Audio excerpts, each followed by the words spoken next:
it's huge, really helps sometimes because it allows you to see things while taking a bit of a back seat. Absolutely. And then you can come back with better observations.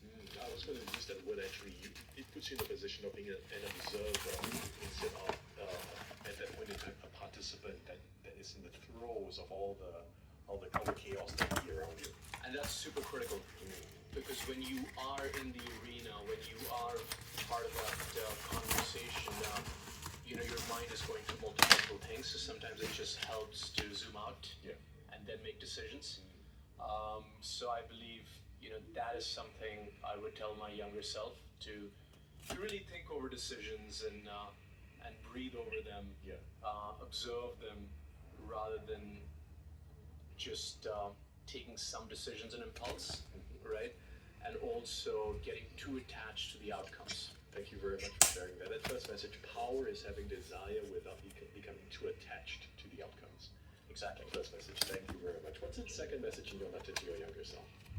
I think second message, when you're young, I think as a 21, 22-year-old, I would work very hard, okay? And as a result of that, there may be times there may have been some slight arrogance. I would tell my younger self to learn to get along with people that you don't necessarily like, right?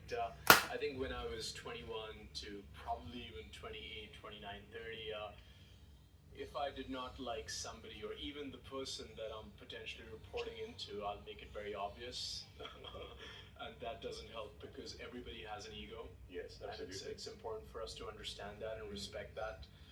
I think it is a skill to acquire. Right. I like the way you express it, respecting others' egos and recognizing that we too have our own egos. Exactly. Right. Yeah. Well, what was the experience or the turning point that helped you uncover this insight particularly?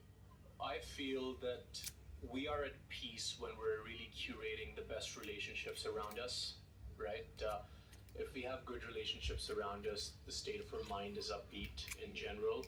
And I've noticed that in my life. So now I always try and curate upbeat, positive relationships. And if there is somebody that I'm not really fond of, I just